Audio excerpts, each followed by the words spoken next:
Assalamualaikum warahmatullahi wabarakatuh.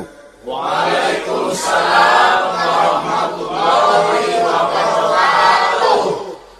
Alhamdulillahi wahdah, sadaqa wa'dah, wa nasara abdah, wa a'azza jundah. Wassalatu wassalamu ala man la nabiyya ba'dah, wa ala alihi wa sahbihi wa mawalah. La hawla wa la quwwata illa billah, amma ba'du. Saudara-saudara kaum muslimin rahimakumullah, seperti kita maklum bahwa Allah subhanahu wa ta'ala menciptakan manusia dan jin untuk melaksanakan ibadah kepadanya. Manusia yang ingkar terhadap perintah ini dinamakan dengan orang-orang kafir. Sedangkan jin yang mengingkari perintah ini dinamakan dengan setan atau syaitan dalam bahasa Qur'annya. Kemudian dalam perkembangannya, jin-jin yang kafir yang dinamakan setan ini bersekongkol dan menjadi bala tentaranya iblis untuk menggelincirkan manusia dengan berbagai macam cara dan jalan dari hal-hal yang diridhoi oleh Allah subhanahu wa ta'ala. Adapun yang namanya iblis, pada hakikatnya cuma satu saja, yaitu yang ingkar kepada perintah Allah untuk sujud kepada Nabi Adam alaihi salam. Iblis inilah kemudian yang menjadi sesepuh, raja, biang atau dedengkotnya para setan. Seluruhnya akan tunduk kepada komando iblis, akan taat dan setia kepada perintah iblis untuk mencari teman yang sebanyak-banyaknya guna menemani mereka di neraka nanti. Maka mereka pun melakukan satu proklamasi yang bisa kita baca dalam surah Al-A'raf ayat 16 dan 17, di mana iblis dengan tegas menyatakan, qala fabima aghwaytani la'aq'udanna lahum siratakal mustaqim. Wahai Allah, kata iblis, dari sebab engkau telah menghukum saya, dari sebab engkau telah mengusir saya dari surga, maka saya berjanji akan menipu, akan menggelincirkan mereka, Adam dan keturunannya, dari jalanmu yang lurus. Apa jalan yang lurus? Tidak lain Islam ini.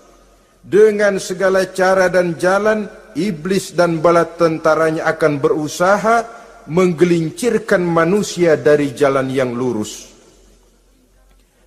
Caranya bagaimana? Ayat ke-17 menjawab, "Tsumma la'atiyannahum min ba'di aydihim." Akan kami datangi mereka, akan kami goda mereka dari arah sebelah depan. Kalau cara itu tidak kena, wa min khalfihim, kami goda mereka dari sebelah belakang. Andai kata cara itu pun tidak mempan, wa an aimanihim, dari arah sebelah kanan. Kalaupun itu gagal, wa an syama'ilihim, kami akan datang dari arah sebelah kiri. Pendeknya dari 4 penjuru angin, iblis dan seluruh bala tentaranya yang bernama setan belum akan puas sebelum kita tergelincir dari jalan yang lurus yang diridhoi oleh Allah subhanahu wa ta'ala. Sebagian ahli tafsir menjelaskan bahwa jika iblis menggoda dari arah depan, yang dimaksud dari depan ini adalah dunia. Sehingga manusia menjadikan dunia sebagai tujuan akhir dari seluruh kegiatan hidupnya. Ia pergi pagi, pulang sore, peras keringat, banting tulang, tidak ada yang dikejar kecuali dunia, dan cuma untuk kepentingan dunia. Dunia yang membuat orang berpaling daripada akhirat. dunia yang membuat orang lupa kepada tujuan penciptaannya, maka dunia termasuk perangkap iblis. Apa isi dunia? Biasanya yang lazim itu 3 ta itu. Harta, tahta, wanita. Itu yang bikin orang jadi sibuk sampai lupa kepada tujuan penciptaannya. Untuk apa dia diciptakan oleh Allah? Ini wa'an min baini aidihim. Kami goda mereka dari arah depan dengan menyodorkan dunia dalam bentuk yang hijau ranau, dunia dalam bentuk yang manis sehingga mereka tenggelam di dalamnya lalu melupakan akhirat. Kalau cara itu juga tidak kena, wa min khalfihim, kami datang dari sebelah belakang. Kami lupakan mereka kepada akhirat. Itu mah urusan nanti bagaimana saja. Yang penting yang kita hadapi sekarang apa? Dunia. Akhirat kita belum tahu dan bahkan belum tentu ada. Yang sudah pasti saja kita garap. Melupakan akhirat. Wa an aimanihim, yang dimaksud dari arah sebelah kanan, iblis dan setan selalu menghalang-halangi manusia untuk berbuat kebaikan. Karena kanan adalah lambang kebajikan. Sedangkan an syama'ilihim, kiri adalah lambang kejahatan. Dicegahnya kita berbuat kebajikan dan dibisikannya kita untuk selalu melakukan kejahatan dan kemunkaran. Wala tajidu aktsarahum syakirin, dan akan kamu dapati sedikit sekali di antara manusia yang bersyukur atas nikmat yang telah engkau berikan kepada mereka. Ditanamkan rasa ingkar kepada nikmat. Jika kita tidak kufur iman, dibuatnya kufur nikmat. Mengeluh padahal hidup sudah serba cukup, merasa masih sangat kurang padahal orang lain sudah titik air liurnya melihat keadaan kita. Sedikit sekali di antara mereka yang pandai bersyukur kepada nikmat yang telah engkau berikan itu, ya Allah. Jadi untuk ingkar nikmat, bisikan selalu datang dari iblis. Coba lihat itu, temanmu yang tidak pernah sholat, rezekinya lancar, kamu berhenti saja sholat. Yang tidak pernah ke masjid, pangkatnya naik terus, udah berhenti aja ke masjid. Atau setidak-tidaknya mengeluh dalam hati, Tuhan kayaknya tidak adil, kenapa saya rajin sholat kok rezeki seret bener. Padahal pada dasarnya kalau kita mau berpikir dalam bentuk yang paling mendasar, Allah selalu memberikan yang terbaik untuk kita. Jika begini keadaan kita, inilah yang terbaik buat kita menurut pertimbangan Allah. Jika kita menuntut lebih lagi, mungkin dengan keadaan yang lebih itu kita bisa tergelincir. Dan Allah lebih tahu itu. Sebagai pencipta manusia, Allah lebih tahu tentang kemungkinan-kemungkinan yang bisa didapat dan dicapai oleh manusia. Bahasa ringannya, rezeki lu segini aja deh, lu jadi rajin sholat. Kalau rezeki lu melebihan jadi orang kaya dikit, nanti ngelihat masjid minggir. Allah selalu memberikan yang terbaik kepada kita. Saudara-saudara kaum muslimin, adapun iblis dan setan sudah menyadari betul bahwa iblis dan setan tempatnya di akhirat nanti jelas neraka. Itu mereka sudah sadari betul. Maka yang mereka kepengen sekarang, bagaimana mencari teman sebanyak-banyaknya untuk menemani mereka di neraka nanti. Nah inilah yang menyebabkan mereka berjibaku betul. Bahkan ada satu riwayat itu, ada waktu-waktu tertentu di mana para setan ini laporan kepada iblis. Kalau ada yang laporan gagal, bukan main marahnya si iblis ini selaku komandan. Kata setan, Pak, saya gagal menggoda si fulan karena imannya kuat. Goblok kamu. Dengan apa kamu goda dia? Dengan kedudukan. Dia tidak mau. tempuh dengan jalan lain, barangkali dengan harta. Kalau dengan harta tidak bisa, barangkali dengan wanita. Kalau dengan wanita tidak bisa, tempuh segala macam cara. Dan mereka yang laporannya enak, artinya berhasil menggoda banyak orang-orang beriman, itu konditenya naik. Bahkan mendapat semacam piagam penghargaan sebagai kadar militan daripada iblis.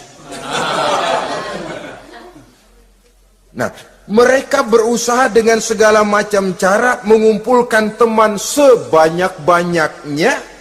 Kalau mereka sendiri sudah tahu pasti, sadar nasib saya di akhirat nanti pasti masuk neraka, diazab dan disiksa oleh Allah. Cuma saya begini ini lantaran ulahnya Nabi Adam dulu. Maka anak-anak cucu Nabi Adam harus menjadi teman-teman saya sebanyak-banyaknya guna menemani saya di dalam neraka.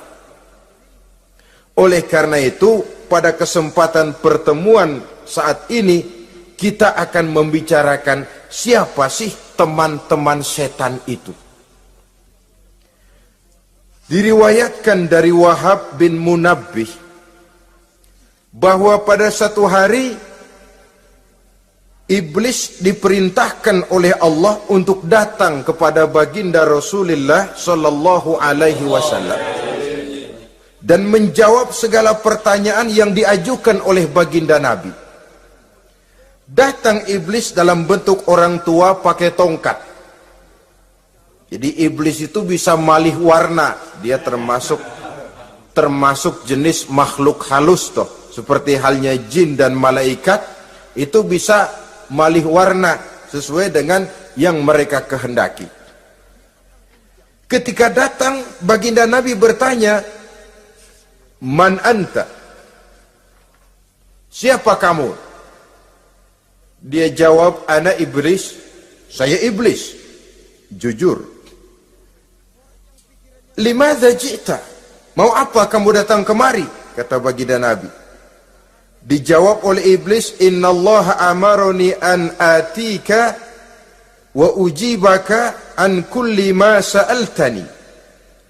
Allah memerintahkan saya untuk datang kepadamu dan menjawab segala pertanyaan yang engkau ajukan kepada saya. Nah, atas pernyataan ini baginda Rasul kemudian bertanya dengan dua pertanyaan. Pertanyaan pertama, iblis, "Kam ikhwanuka min ummati?" Ada berapa sih teman-temanmu dari golongan umatku? Dari golongan umatku, umat Islam ini, bukan orang lain. Kalau orang kafir sih sudah jelas, itu memang CS-nya iblis. Tapi dari umatku, siapa saja yang jadi teman-teman kamu iblis? Menjadi antekmu, menjadi alatmu sejak dari dunia sampai ke neraka nanti. Atas pertanyaan ini iblis menjawab, "Teman-teman saya dari golongan umatmu ya Muhammad, asyarun, ada 10 orang. Ada 10 orang yang merupakan teman-teman iblis dari dunia sampai ke neraka." Siapa mereka? Pertama kata iblis, teman saya hakimun jair. Hakim yang curang, hakim yang tidak adil. Ini bisa dimaklumi. Kenapa? Karena hakim diharapkan adalah produk keadilan. Sehingga orang mengatakan seorang hakim adalah seorang yang meletakkan sebelah kakinya di surga dan sebelah lagi di neraka. Kalau adil dia menghukum, kaki sebelah kanan yang akan menentukannya ke surga. Kalau licik dia menghukum, kaki sebelah kiri yang akan menjerumuskan dia ke dalam neraka. Saudara-saudara kaum muslimin rahimakumullah, sesungguhnya dalam kehidupan Kurangnya sandang pangan bukan satunya sebab yang membuat orang menderita. Tidak teraturnya perumahan, kurangnya lapangan kerja bukan satu-satunya yang menyebabkan rakyat menderita. Tapi lukanya rasa keadilan, tidak tegaknya hukum sebagaimana yang diharapkan, itu juga bisa menjadi sumber nestapa, bisa menjadi asal dari segala derita. Oleh karena itu, hakim yang tidak adil, hakim yang curang, yang menghukum tidak berdasarkan hukum, tapi berdasarkan kepentingan, berdasarkan pesan sponsor, hukum bisa dibeli, ada istilah mafia peradilan. Hakim-hakim macam ini yang akan menjadi teman-teman iblis. Dan tiap kali palu akan diketuk, iblis sudah bukan main sibuknya. Kekuasaan di tanganmu, hijau katamu, hijau yang akan berlaku, merah kau ketok, merah yang akan jadi keputusan. Orang lain tidak tahu ini kesempatan untuk jadi kaya, ini kesempatan untuk naik pangkat. Manipulir hukum tidak ada yang tahu karena orang banyak yang awam dengan hukum. Saudara-saudara kaum muslimin, kalau hukum sudah bisa dibeli, atau kalau hukum cuma untuk orang-orang kecil saja, ada kelompok-kelompok yang kebal hukum, maka akan timbullah kiamat di masyarakat, di mana yang kuat makin kuat, yang lemah selalu menjadi mangsa. Oleh karenanya, hakim yang serong, hakim yang durjana merupakan teman-teman setan, merupakan teman-teman iblis dari dunia sampai ke neraka nanti. Ini yang pertama. Oleh karenanya, pada dasarnya setiap kita adalah hakim. Untuk keluarga, dalam pergaulan, hendaklah adil di dalam memutuskan segala sesuatu. Lebih-lebih hakim yang memang menjadi pengayom masyarakat. Bukankah lambang para hakim digambarkan dalam bentuk neraca yang berimbang? Tidak berat ke kiri, tidak juga berat ke kanan. Dalam arti objektif memberikan keputusan sesuai dengan hukum, sehingga masyarakat terlindungi. Dan hakim yang adil secara praktis adalah musuh daripada setan. Dimanapun setan dan iblis paling gak demen sama hakim yang adil. Itu merupakan musuh besar bagi setan. Yang menyalahkan yang salah, membenarkan yang benar, walaupun yang salah orang besar, yang benar orang kecil. Dan kita memang oleh baginda Nabi diajarkan satu doa, Allahumma arinal haqqa haqqa warzuqna ittiba'ah. Ya Allah, perlihatkan kepada kami bahwa yang benar itu benar. Sebab sering kita lihat yang benar jadi tidak benar. Ini memerlukan kekuatan batin. Yang benar tampakkan kepada kami kebenarannya ya Allah. Sebab sekarang banyak ketidakbenaran yang dikamuflase, banyak ketidakbenaran yang diberikan lipstick sehingga kelihatannya menjadi benar. Ini baik doa ini saya pikir dibaca oleh para hakim. Allahumma arinal haqqa haqqa. Ya Allah, perlihatkan kepada saya bahwa yang benar itu benar. Dan tidak cuma sekedar itu, warzuqni ittiba'ah, berikan kekuatan kepada saya untuk mengikuti kebenaran itu. Sebab kadang-kadang terjadi juga dia tahu yang benar itu benar, tapi tidak punya keberanian moral untuk mengatakan bahwa itu benar.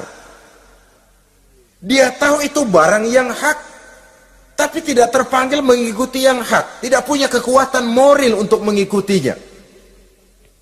Lalu doa ini pun disambung, wa arinal batila batilan warzuqna ijtinabah. Wahai Allah, perlihatkan kepada kami bahwa yang batil adalah batil, bahwa yang salah adalah salah, bahwa yang munkar adalah munkar. Berikan kepada kami kekuatan untuk menjauhi yang munkar, yang batil, yang zalim. Saudara-saudara kaum muslimin rahimakumullah, Kita sering mencaci kaum pelacur sebagai sampah masyarakat. Tapi sadarkah kita bahwa pelacuran di bidang hukum, pelacuran di bidang intelektual, kadang-kadang pelacuran di bidang agama, dalam arti menjual ayat untuk membela yang salah dan menekan yang benar, ini juga tidak kalah bahayanya dengan prostitusi, pelacur-pelacur yang kita anggap sebagai sampah daripada kehidupan masyarakat itu. Oleh karenanya, maka hakim yang adil merupakan musuh utama daripada iblis dan setan. Mereka akan sibuk sekali kalau seorang hakim sudah berketetapan untuk melahirkan keputusan hukum yang seadil-adilnya. Ini yang pertama, teman setan adalah hakim yang nyeleweng, yang tidak adil.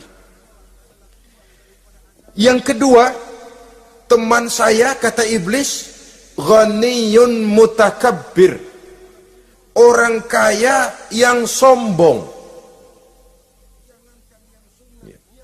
Orang kaya sombong itu teman setan.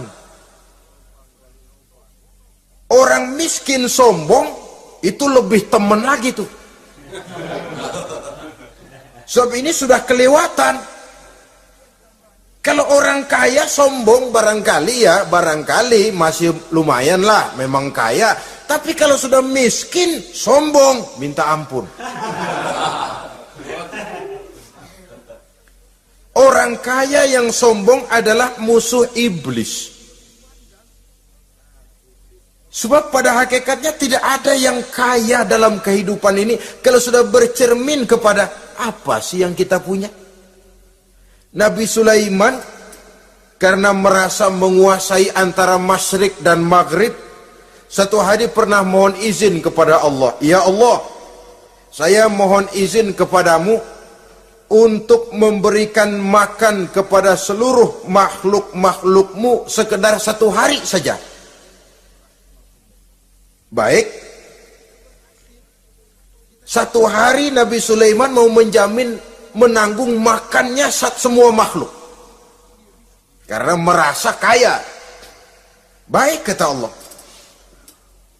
Lalu sibuklah Nabi Sulaiman mengadakan persiapan. Seluruh bala tentaranya, jin, binatang dikumpulkan, mengumpulkan makanan yang sebanyak-banyaknya, diatur di satu lapangan yang sangat luas. Sebab ini yang mau makan tentu tidak sedikit.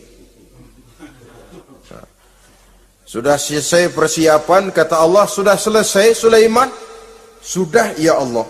Nah, aku mulai dari makhlukku yang paling di bawah, ikan. Ikan Nun dipanggil oleh Allah. Rezekimu hari ini mau ditanggung Sulaiman. Naik, makan. Naik ikan ini. Sekali makan seluruh persiapan habis.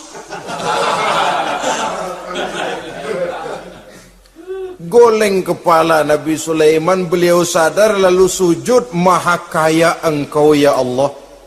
Boro-boro nanggung makanan semua makhluk hidup sehari, ikan satu nggak keurusan.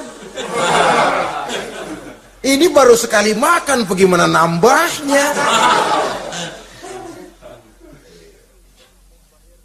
Jadi apa sih yang kita anggap kaya ini? Maka orang kaya yang sombong pada hakikatnya kacang yang lupa akan kulitnya. Tidak ada yang kita bawa pada saat kita terlahir ke alam ini. Sebagaimana juga tidak ada yang kita bawa pada saat kita meninggalkan alam ini. Harta kita akan pindah nama. Sebab itu yang perlu kita jaga pada hakikatnya tidak lain nilai-nilai iman. Sebab ini yang akan kita bawa. Cuma ironinya, karena iman itu abstrak, bukan benda. Orang yang kehilangan iman tidak pernah ribut. Sebaliknya karena harta itu materi, benda konkret, orang yang kehilangan harta cepat merasa, cepat ribut. Motor hilang, ribut. Kenapa? Motor itu benda, kelihatan. Duit hilang, ribut. Televisi hilang, ribut. Kenapa? Benda. Tapi kalau iman yang hilang, wah kelihatannya tenang-tenang saja, Pak.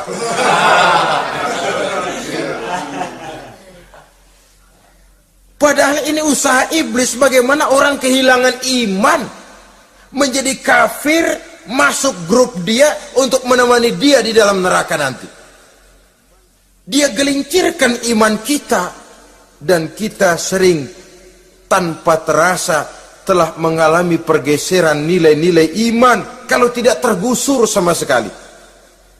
Cuma saya katakan tadi, oleh karena iman ini bukan benda, orang yang kehilangan iman kurang begitu merasa, padahal ini yang paling berharga. Sebab ini yang akan kita bawa menghadap Allah. Orang itu kalau sudah yakhruju minad dunya bighairi iman, keluar dari dunia, meninggalkan dunia dan seluruh isinya, kembali menghadap Allah dengan tidak membawa iman, tempatnya jelas sudah. Itu yang paling kita khawatir. Pangkat jelas tidak kita bawa, harta benda akan pindah nama jadi milik ahli waris kita. Tiba-tiba iman yang cuma satu itu tempat kita bergantung hilang juga dari diri kita. Dengan apa kita mau menghadap Allah? Dan kemalangan apa yang lebih besar dari orang-orang yang telah kehilangan iman pada saat dia menghadap Allah Subhanahu wa ta'ala. Karena itu saudara-saudara, terutama yang diberikan amanah berupa harta oleh Allah dalam kehidupan ini, bersyukurlah kalau saudara diberikan kepercayaan oleh Allah untuk menyalurkan rezeki kepada orang lain, seperti keran yang nyimpen air tapi tidak untuk dirinya, disalurkan kepada yang memerlukannya.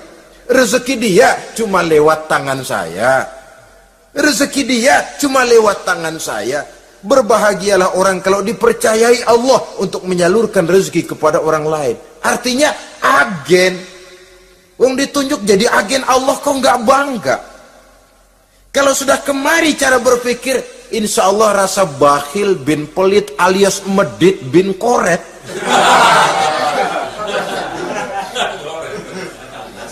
Itu insya Allah nggak ada. Kan kadang kita berpikir, yang nyari duit gue setengah mati, lu datang-datang mau minta aja pala lu. Kan itu toh kadang-kadang cara kita berpikir. Ya boleh jadi lalu terasa berat. Tapi kalau kembali kepada kesadaran, barangkali alhamdulillah rezeki dia cuma lewat tangan saya. Kalau saya nggak ngasih dia, barangkali nggak semudah ini saya dapat rezeki. Allah mudahkan rezeki saya karena saya sering membantu orang-orang yang memang memerlukannya. Andai kata saya nggak membantu mereka, belum tentu rezeki selancar ini. Tidak lalu enak aja, peras keringat gua banting tulang, pergi pagi pulang sore, lu datang-datang nada aja.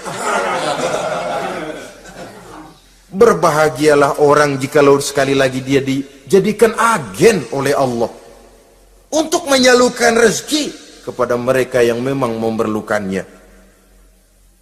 Kalau tidak ke arah itu kita berpikir, yang timbul bakhil. Bakhil lalu bermegah-megah dengan hartanya, timbul kesombongan. Senang melihat orang susah, lalu dia sendiri dengan hartanya cuma to show only, pameran.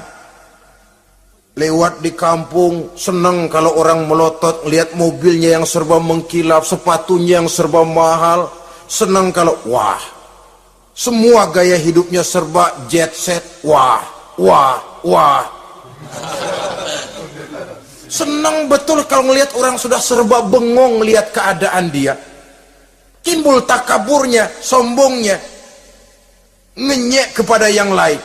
Maka orang kaya yang sombong, teman iblis, teman setan. Setan senang betul. Sebaliknya secara praktis, orang kaya yang rendah hati adalah musuh iblis. Saudara-saudara kaum muslimin rahimakumullah, lain memang kalau kita diberikan ilmu di akhirat nanti, pertanyaan cuma satu, ilmumu kau amalkan untuk apa? Kalau kita diberikan umur panjang, pertanyaan akhirat satu saja, umurmu kau habiskan di mana? Tapi kalau sudah harta diberikan kepada kita, pertanyaan akhirat dua, min aina iktasabahu wa fima anfaqahu, hartamu kau dapat dari mana, kau belanjakan kemana? Depan belakang ditanya. Yang ketiga, teman iblis itu tajirun khain, pedagang yang berkhianat, baik kepada sesama teman pedagangnya karena ingin lebih maju dari yang lain, terjadi persaingan yang tidak sehat di berbagai bidang bisnis, ataupun kepada para pembelinya dengan mengatakan barang yang baik adalah barang yang tidak baik menjadi baik. Sebab pada dasarnya apabila kaum pengusaha sudah berkhianat, akan timbul kegoncangan ekonomi. Dan kegoncangan ekonomi dampaknya adalah melahirkan kelas-kelas kemiskinan. Kemiskinan merupakan satu perangkap iblis. Biasanya orang kalau udah melarat, udah dekat banget sama kafir. Kalau tidak dilatar belakangi oleh nilai iman yang kuat. Udah melarat, udah dekat benar dah sama kafir. Apalagi iblis ini menggodanya pandai dia. Kepada orang miskin dia datang dengan bujukan materi.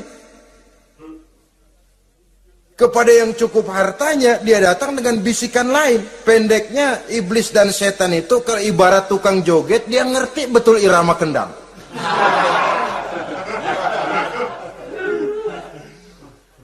Di mana kelemahan orang itu dia selidiki, dia pelajari, dari arah situ dia masuk.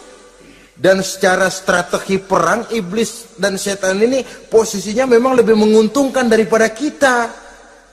Kenapa? Dia melihat kita, kita mah nggak lihat dia. Dia bisa pelajari kebiasaan dan kecenderungan kita. Kita nggak tahu kadang-kadang kelemahan kita. Dari arah itu dia masuk. Posisi dan strateginya lebih menguntungkan daripada kita. Saudara-saudara kaum muslimin rahimakumullah. Bila ekonomi sudah goncang, terjadi penimbunan barang, terjadi spekulasi harga, timbullah kegoncangan sosial. Dan dikala itu setan dan iblis pesta. Dia merasa perangkapnya berhasil. Persaingan-persaingan yang tidak jujur, yang pada dasarnya akhirnya bukan cuma merusak sistem ekonomi, tapi juga mempengaruhi hasil kerjaan. Dalam tender-tender usaha-usaha besar misalnya, oleh karena mengajar supaya dia yang mendapat proyek, dia tidak segan sogok sini, suap sana, semir sana, usap sini. Tinggal untungnya sedikit dan dia harus dapat untung besar. Akhirnya apa? Proyek yang dikerjakan cuma asal sekedar jadi. Tidak seperti standar yang ditetapkan lagi. Juga tidak merupakan kesalahan yang sepenuhnya harus dibebankan kepada dia. Kesalahan yang merupakan siklus. Mata rantai, sudah lingkaran setan. Itulah sebabnya sering saya ungkapkan, kalau manusia sudah jadi teman setan, lebih buas daripada bajing. Karena bajing cuma makan kelapa, tapi bajingan udah apa saja dimakan. Sudah jadi teman-teman iblis, tidak ngerti halal haram, hak dan batil. Ini kepentingan pribadi apa kepentingan orang banyak, yang penting sikat saja. Jadi yang ketiga ini targetnya memang kekacauan ekonomi. Yang kemelaratan, kemiskinan merupakan tangga untuk sampai kepada kekafiran. Dan iblis tahu betul itu.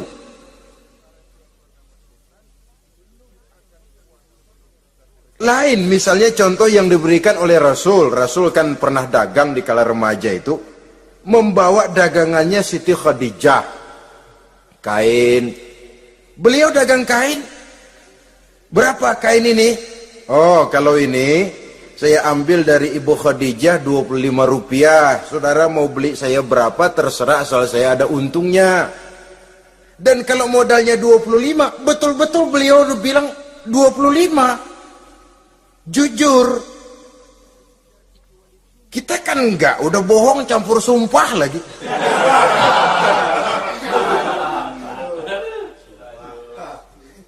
Ini yang ketiga. Yang keempat, teman-teman setan, teman-teman iblis, syaribul khamr. Orang yang minum arak, pemabuk, itu teman setan. Bahkan divonis tidak beriman orang yang pada saat meninggal dunia di dalam perutnya itu masih ada khamr. Tidak beriman divonis. Jadi dalam satu pesta di mana disediakan minuman-minuman keras, iblis itu sudah masang perangkap. Dan bila minuman itu dihampiri orang, dia mulai senang, wajahnya berseri-seri. Kalau minuman dituang ke gelas, dia tepuk tangan. Bila minuman mulai mengalir ke tenggorokan, dia jijimprakan iblis. Girang bukan main.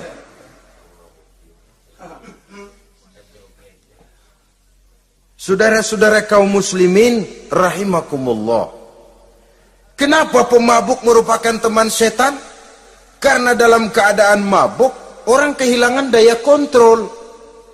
Perbuatannya nyaris tidak terkontrol lagi. Tidak ada rahasia, tidak ada harga diri, tidak ada sifat memelihara, dan itu ciri-ciri daripada iblis. Syaribul khamr, orang yang suka meminum minuman keras. Itulah sebabnya memang dalam hidup ini kita harus punya filter. Allah selalu menghendaki yang terbaik dan memilihkan yang terbaik untuk kita. Kalau sudah itu minuman yang baik kata Allah, itulah memang yang baik untuk kita. Kalau itu dilarang oleh Allah, itulah memang yang tidak baik untuk kita. Jadi kalau sudah qat'i dalilnya, gak usah buang energi menyelidiki apa manfaatnya. Kalau sudah qat'i dilarang, gak usah buang energi menyelidiki apa bahayanya khamr. Allah tidak akan melarang sesuatu yang mengandung manfaat. Yang dilarang Allah tentu yang membawa mudarat dan bahaya di dalam kehidupan. Bukankah sekarang ini minuman keras sudah merupakan penghias pesta? Merupakan kebanggaan di kalangan remaja? Termasuk dalam kata khamr ini ya morfin, ganja, narkotik, dan yang sejenis dengan itu. Orang sudah merasa bangga kalau sudah fly to the sky. Membumbung ke angkasa, katanya dunia ini luas, lupa segala macam persoalan. Tapi sampai kapan? Sampai kapan orang merasa membumbung? Sampai kapan orang merasa bisa meninggalkan segala persoalan? Sampai mabuknya selesai? Ya kalau gitu mabuk aja terus. Lalu apa artinya kehidupan ini? Mabuk kan nggak ngerugiin orang lain. Kalau saya nyolong kan ngerugiin orang lain. Kalau saya korupsi ngerugiin orang lain. Kalau saya zina jelas ada orang lain yang dirugikan.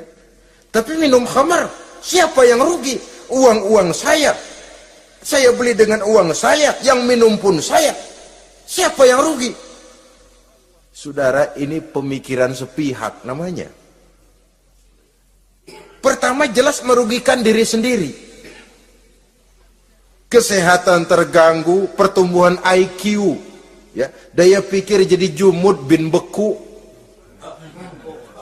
Tidak ada idealisme ke arah depan. Yang ada ya, yang dipikirkan ya, yang di depan hidungnya saja. Dan konon itu pada mulanya memang orang kan sifatnya cuma ingin tahu. Nyobain ketagihan. Ya kalau orang tuanya masuk golongan have, mampu. Kalau orang tuanya termasuk ekonomi lemah, sedangkan kecanduan hal yang tidak bisa ditangguhkan. Orang yang sudah kecanduan minuman keras, Sekali dia tidak minum, sudah bukan main rasanya. Orang yang sudah biasa minum ganja, morfin, narkotik, satu kali dia tidak bertemu itu, sudah nggak keruan rasa. Orang tuanya tidak mampu, kenapa lalu nggak ngelamun yang negatif? Ya kalau dia keluarga have, orang tuanya masih ngelarang, dia bisa jual hal lain di rumahnya yang ada harganya. Tip deka itu, video kah itu, mobil kah digade dulu. Kalau di kampung, anak-anak muda yang menengah ke bawah, kenapa nggak ayam orang disamber?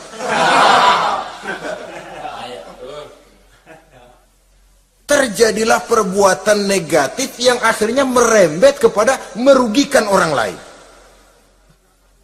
Hakikatnya zahirnya memang pada mulanya hanya merugikan diri sendiri, tapi lambat laun akan merembet juga kepada merugikan orang lain. Oleh karena itu pantas kalau dalam perjalanan Mi'raj begitu hendak start dari Masjidil Aqsa menghadap Allah, kepada baginda Nabi disodorkan 2 gelas minuman, segelas susu dan segelas arak. Muhammad, kau ambil salah satu minuman itu, kau minum. Mantap. Nabi mengambil gelas yang isinya susu, lalu beliau minum. Selesai minum, kata Jibril, "Shaddaqta ya Muhammad, laqad asabtal haq." Kamu benar Muhammad, pilihanmu tepat. Kenapa? Untung saja susu yang kamu minum. Kalau arak yang kamu ambil, kamu pilih dan kamu minum, pasti umatmu bakal pada jadi umat teler semua nanti. Nabi milih susu saja umatnya masih banyak yang teler. Apalagi kalau beliau memilih khamr waktu itu. Tapi ini sekedar simbol bahwa begitulah kita dalam hidup. Saudara, kalau di depan kita ditaruh segelas jamu, segelas sirup, kira-kira pilih mana? Sirup apa jamu? Orang yang berpikir panjang ke depan, dia bakal pilih jamu. Memang pahit, getir, nggak enak, tapi besok pagi badan enteng, kerja semangat, berpikir cerdas, gairah ada. Orang yang pikirannya pendek, ngapain jamu getir nih, sirup nih, manis ini, dia minum, bukan main manisnya, besok pagi bibir pada jontor. Begitulah dalam kehidupan ini. Maka hendaknya kita berusaha dengan sekuat kemampuan untuk menghindarkan diri dari minuman keras dan pengaruh-pengaruhnya. Yang kelima, teman iblis itu al-qattat, tukang-tukang fitnah. Itu suling iblis itu, trompet setan. Sebab apa? Benar kalau Quran mengatakan, Nabi mengatakan al-fitnatu asyaddu minal qatli. Fitnah lebih bahaya dari pembunuhan. Sebab apa? Pembunuhan membunuh orang secara langsung. Fitnah membunuh orang pelan-pelan. Kalau mati mendingan cepat daripada pelan-pelan. Pelan-pelan mati, cepat mati, enakan cepat, nggak ngerasain sakit. Fitnah membunuh orang pelan-pelan. Nama baik orang hancur, dicoreng-moreng di tengah masyarakat. Maka tukang-tukang fitnah, teman-teman setan dari dunia sampai ke neraka nanti.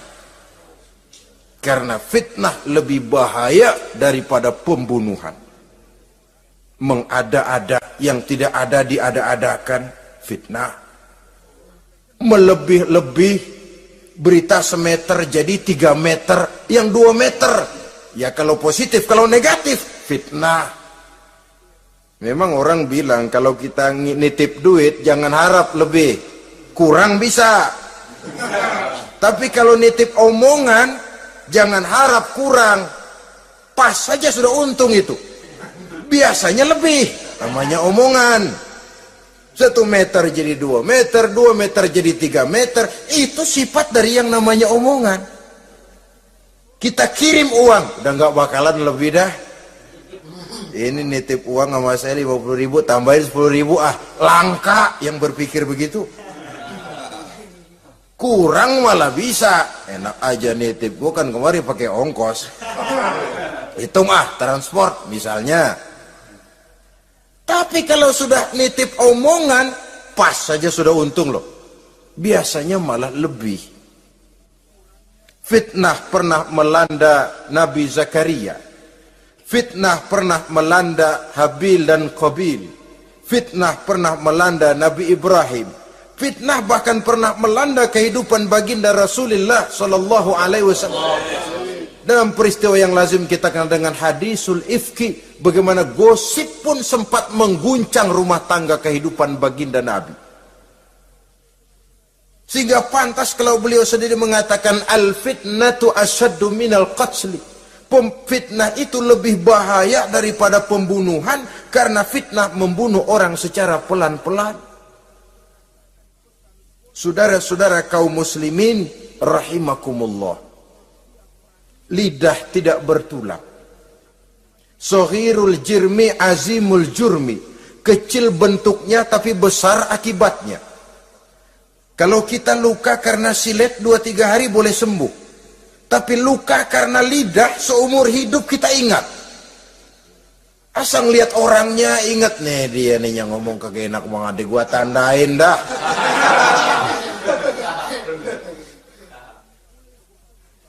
Itulah sebabnya pepatah bilang salamatul insan fi hifzil lisan.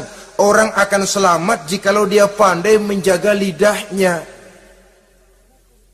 Saudara-saudara kaum muslimin, yang keenam, teman setan sahibur riya, orang yang riya, beramal cuma to show only, supaya ingin dipuji orang, ingin dilihat orang, riya namanya.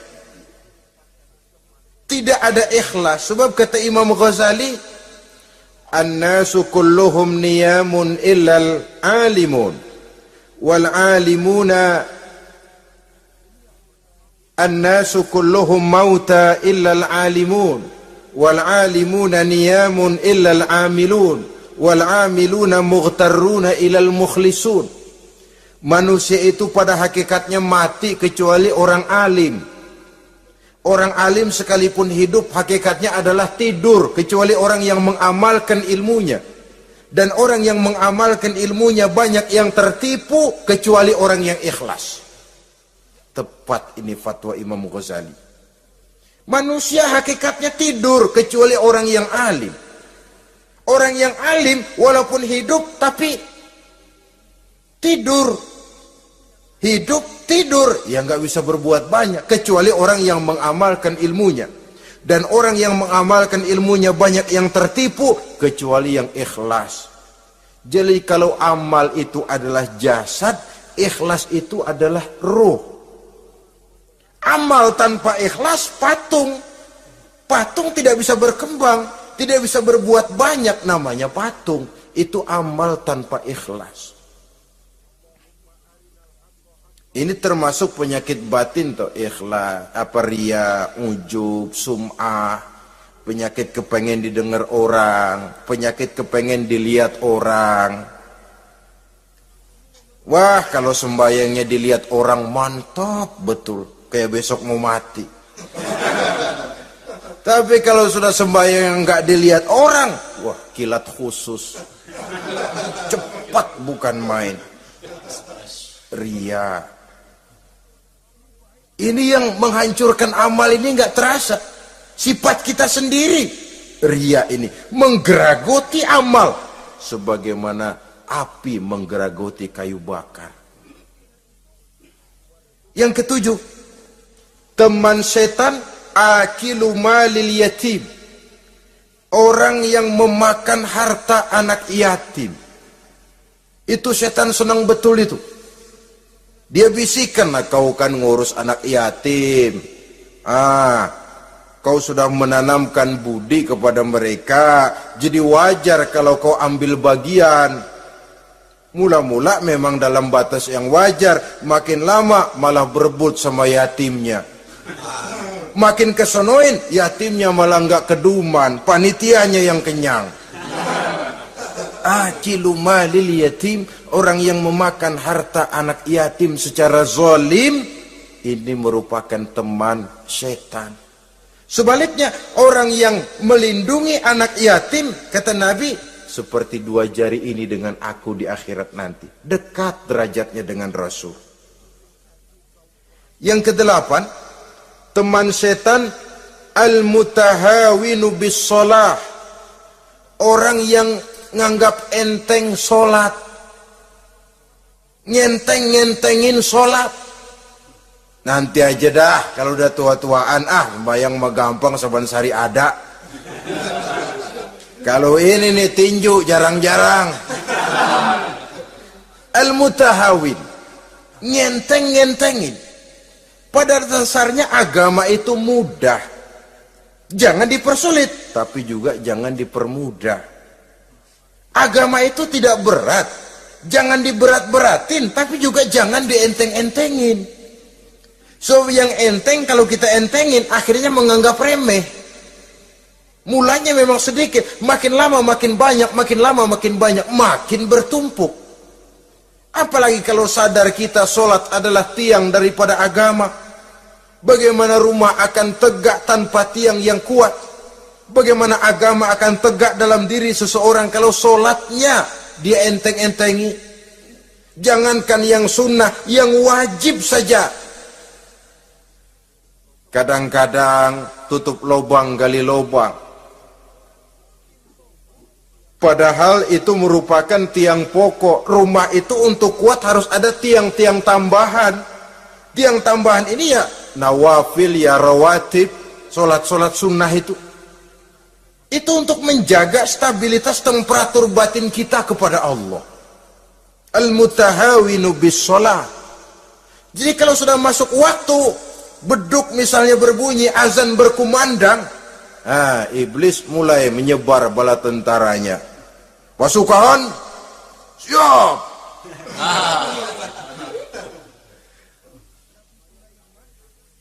Kama yang dagang dia bisikin, sedang enaknya lo dagang, gua beli lagi banyak-banyak, sembahyang mah ada besok. Sama yang kerja, jangan ditinggal ini kerjaan, tanggung, sembahyang masih ada besok. Saudara-saudara kaum muslimin rahimakumullah.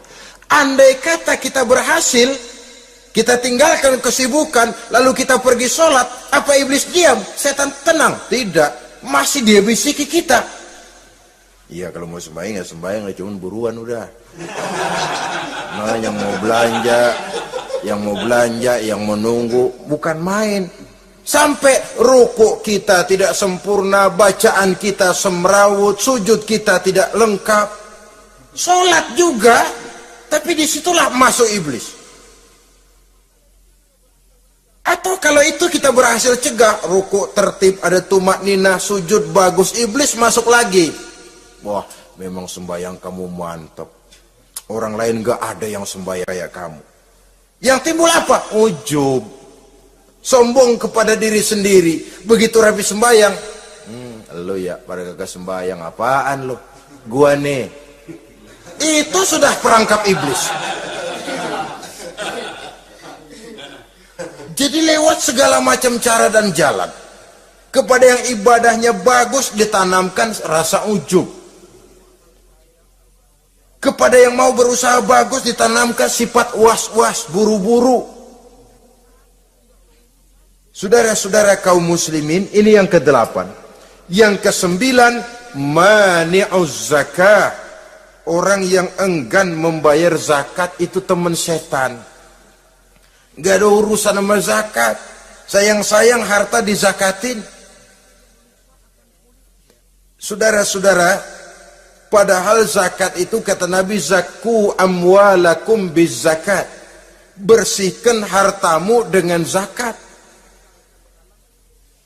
Jadi barangkali bercampur harta itu dengan sedikit yang tidak baik, bercampur dengan yang kotor. Zakat itu membersihkan yang lain. Kita misalnya dalam satu kelas punya murid 40 orang, 42 orang, ada 2 orang yang bandel, nggak ketulungan. Sudah segala macam cara kita perbaiki, nggak juga berhasil. Ini kan kalau nggak diatasi kan mempengaruhi yang teman-teman yang 40 orang. Untuk menyelamatkan yang 40 ini, nggak apa-apa yang 2 keluarin. Bikin pemecatan. Anak saudara, kami sudah tidak sanggup lagi mengajar. Dengan ini kami berhentikan dari sekolah yang kami pimpin untuk menyelamatkan teman-teman yang lebih banyak. Mengeluarkan yang 2 untuk menyelamatkan yang 40. So kalau tidak ini nanti ngerembet, yang 40 ngikut jadi ngeres. Itu juga harta. Zakat untuk membersihkan yang masih tersisa. Yang terakhir, yang ke-10, teman setan, musuh, teman iblis, man yutilul amal. Orang yang terlalu panjang angan-angan. Penghitung bintang di langit. Yang hidup cuma ngitung jikalau. Wiridannya cuma jikalau.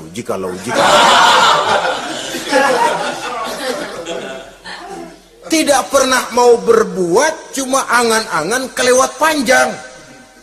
Yang ngelamun kan nggak ada sekolahan, ya siapa juga bisa ngelamun. Orang bukan tidak boleh bercita-cita, bahkan cita-cita yang mendorong kita untuk bergairah dalam kehidupan. Tapi kalau cita-cita tanpa langkah konkret, yang penting kan punya kemauan, lebihnya tawakal, nggak cukup. Pernah datang ke masjid seorang sahabat. Begitu sampai dia turun dari onta langsung menghadap baginda Nabi. Nabi tanya, ontamu udah diikat belum? Belum ya Rasul. Kenapa? Saya tawakal kepada Allah. Tuh orang diomelin sama Nabi. Ikat dulu, habis gitu baru tawakal. Betul toh. Ikat dulu tuh onta, lebihnya baru tawakal. Kalau udah diikat masih lari juga, itu tawakal. Lah belum diikat udah tawakal. Orang yang terlalu panjang angan-angan, yang akhirnya kalau tidak merusak cara berpikirnya, akan mendorong dia kepada perbuatan yang negatif untuk mewujudkan angan-angannya itu. Macam misalnya ya, pakaian kepengen bagus, harta mau banyak, usaha ogah, kerja capek sedikit tidak mau, kepengen seperti orang-orang, lalu ngelamun. Kalau tidak jadi gila, ya merusak perbuatannya. Kan berapa banyak orang yang kepengen kaya gagal lalu jadi sableng. Kertas koran ditumpukin, dikantongin, dia kira gepokan duit. Hawanya duit udah banyak aja. Tulul amal, terlalu panjang angan-angan. Nah, saudara-saudara, kalau kita sudah tahu itulah teman-teman setan, teman-teman iblis, mari kita berusaha jangan termasuk salah satu di antara 10 orang yang menjadi teman-teman iblis ini. Lalu cara untuk mengatasinya bagaimana? Imam Al-Ghazali rahimahullah memberikan tuntunan. Pertama, untuk mengatasi perangkap setan, jangan sampai kita termasuk salah satu teman setan, zikrullah. Banyak ingat kepada Allah. Sebab Nabi bersabda, inna zikrullahi ta'ala fi janbi syaitan kal akillati fi janbi ibni Adam. Sesungguhnya zikrullah, zikir kepada Allah itu dapat menyakiti setan sebagaimana penyakit menyakiti lambung anak Adam.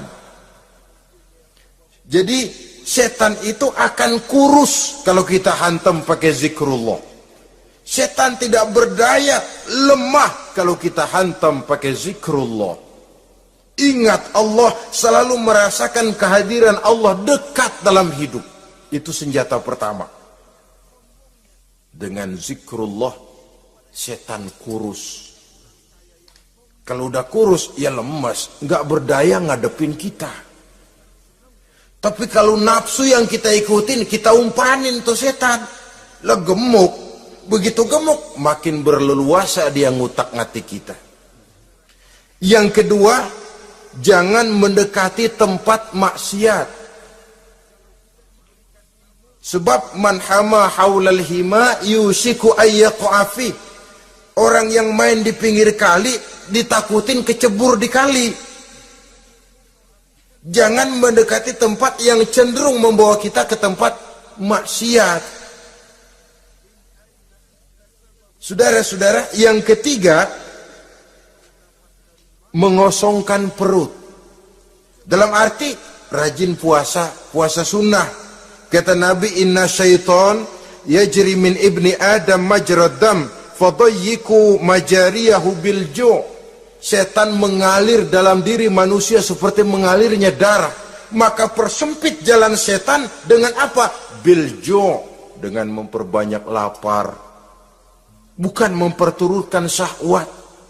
Pantas kalau Nabi bilang, saya adalah sekelompok orang yang tidak makan kecuali kalau kami lapar. Dan kalau kami makan, tidaklah sampai kekenyangan. Bukan enggak kenyang, tapi enggak kekenyangan. Yang terakhir kata Imam Ghazali, hendaknya kita selalu ingat bahwa tujuan iblis dan setan adalah menjerumuskan manusia, menyengsarakan manusia, supaya kita menjadi teman mereka di neraka nanti. Kalau ingat itu, insya Allah kita bisa mengerem diri. Nah, inilah saja yang dapat kita sampaikan pada pertemuan kali ini. Mudah-mudahan ada manfaatnya. Terima kasih dan mohon maaf. Usikum wa nafsi bitaqwallah. Wassalamualaikum warahmatullahi wabarakatuh.